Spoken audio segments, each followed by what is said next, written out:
The second reading is from Revelation 21, verses 1 to 7. I'll be reading in German, and you'll find the English translation in your bulletin. Und ich sah einen neuen Himmel und eine neue Erde, denn der erste Himmel und die erste Erde sind vergangen, und das Meer ist nicht mehr. Und ich sah die heilige Stadt, das neue Jerusalem, von Gott aus dem Himmel herabkommen, bereitet wie eine geschmückte Braut für ihren Mann. Und ich hörte eine große Stimme von dem Thron her, die sprach: Siehe da, die Hütte Gottes bei den Menschen. Und er wird bei ihnen wohnen, und sie werden seine Völker sein. Und er selbst, Gott mit ihnen, wird ihr Gott sein.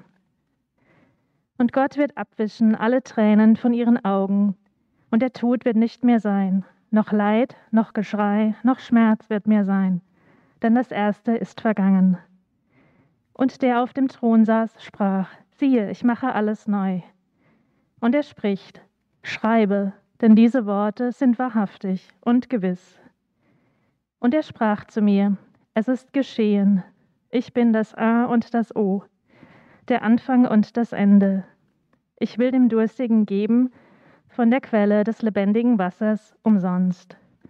Wer überwindet, der wird dies ererben, und ich werde sein Gott sein, und er wird mein Gott sein. Dear congregation, some of you are here today because you had to say goodbye to a loved one in the past year. We have read their names and we lit a candle for them, to remember them. And doing this for our dearly departed is not only something we do for them, we do it mainly for ourselves. Because remembering is so very important in our journey of grief. We need our memories, we need the stories, the roads that we have traveled together, the images, the thoughts and feelings that connect us to the people we love, even beyond death. Our memory is what connects us to our deceased, and it's proof of the unmistakable trace that they left in our lives, and no one can take that away from us. To remember is something valuable, something precious, for sure. But what if these memories sometimes hurt us and make us sad? To learn how to deal with our own sadness and grief, I would like to share the following story with you. It's from the Gestalt therapist Inge Wute from Cologne. Once upon a time, there was a little woman walking along a dusty, dirty road. She was quite old, but her stance was light, and her smile had the fresh glow of a young girl. Suddenly, she saw a huddled figure by the side of the road. She could not make out much at first. It was just sitting there in the dust of the road and seemed almost incorporeal. It reminded her of a gray flannel blanket with human contours. So the little old woman bent down a little and asked, "Who are you?" Two almost lifeless eyes looked up warily. "Me? I'm Sadness," the voice whispered haltingly and so softly that it was barely audible. "Oh, Sadness!" the little woman exclaimed delightedly, as if greeting a close acquaintance. "You know me?" asked Sadness suspiciously. "Of course I know you. Time and again you have accompanied me part of the way." "Yes, but," suspiciously asked Sadness, "then why don't you flee from me? Aren't you afraid?" "Why should I run from you? You know only too well yourself that you catch up with each of us anyways. But what I want to ask you is, why do you look so sad yourself?" "I'm sad," the grave figure answered in a brittle voice. "So you are sad," the little old woman sat down with her, nodding her head in understanding. "Why don't you tell me what is troubling you?" Sadness sighed deeply. Should anyone really want to listen to her this time? How many times had she wished they would? Oh, you know, she began hesitantly and in utter amazement. It's just that nobody likes me. It is my destiny to go among the people and stay with them for a certain time. But when I come to them, they shy away. They fear me and avoid me like the plague. Sadness swallowed hard. They have invented phrases to banish me. They say, always look on the bright side of life, and their false laughter leads to stomach cramps and shortness of breath.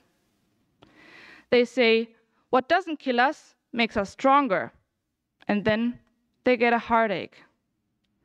They say, you just have to pull yourself together, and they feel the tearing in their shoulders and back. They say, only weaklings cry, and the pent-up tears almost burst their heads. Or they numb themselves with alcohol or drugs so they don't have to feel me. Oh yes, the old woman confirmed. I have met people like that many times. And sadness sank in a little more. And yet all I want to do is to help people. When I'm close to them, they can feel why they are in pain. I show them that it is okay to be sad and to cry, because only if you go through these emotions, you can get better. I help them to build a nest to nurse their wounds, because those who are sad have particularly thin skin. Only those who allow their grief and cry all the unshed tears can really heal their wounds. But people don't want me to help them at all. Instead, they just put makeup over their scars, or they put on a thick armor of bitterness. Sadness was silent.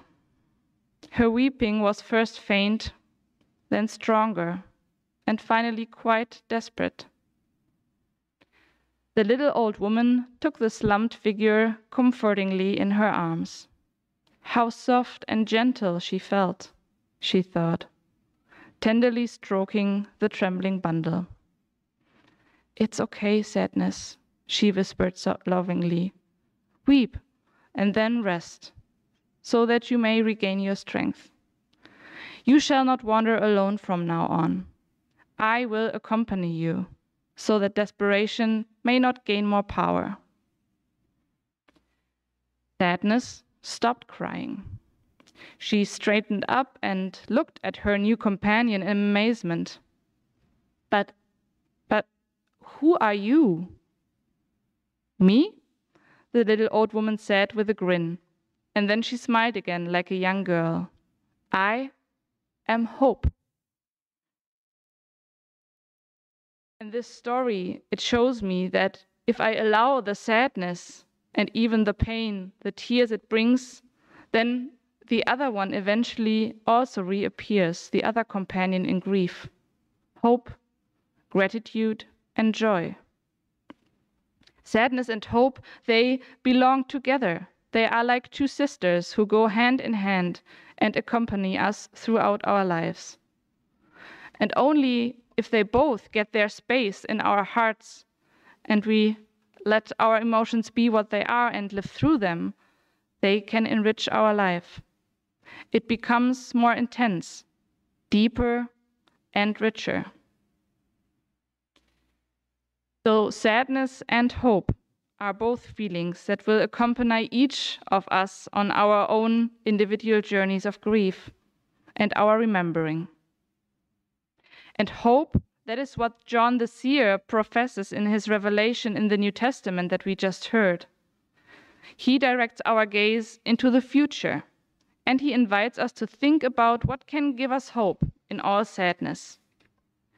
He says, and God will wipe away all tears from their eyes, and death will be no more, nor sorrow, nor crying, nor pain. He describes the hope that after death, we are not only kept in the memory of other people, we will be forever caught up in the love of God, which reaches beyond death. And even if we don't know exactly how this being lifted up into his loving arms will look like, even if our finite minds fail at the task of imagining an eternal life beyond here, I want to encourage each and every one of you who are here today that you find your own images, your own feelings and words for this very special Christian hope that we share. Maybe it's the wrinkled old woman with a kind smile. Or maybe it is something completely different that you can give yourself as a companion for the sadness in you. I find another image for hope in the song we just sung, Morgenglanz der Ewigkeit, Morning Glory of Eternity. The purity of an early morning, the beauty when the first rays of the sun break through the fog and it slowly disappears, show me that a new beginning is possible every day, that the sun or just the colorful leaves that it shines on and through encourage me to get up and tackle this day, this hour, even if I'm sad. And the morning glow of eternity already shines over to us in every new morning, and thus symbolizes the transition from this life to the next. And when we will awake again then, we will feel also something incredibly beautiful and refreshing, a clarity with which we then perhaps recognize many things that seem puzzling and incomprehensible to us here.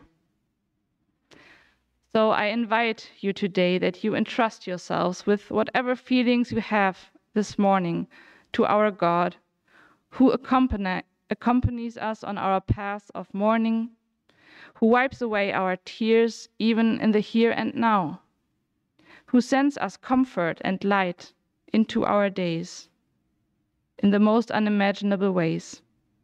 He can and he will, through the rays of his love, make us feel that our lives can transform from fear to courage, from worry into confidence, and from sadness into hope.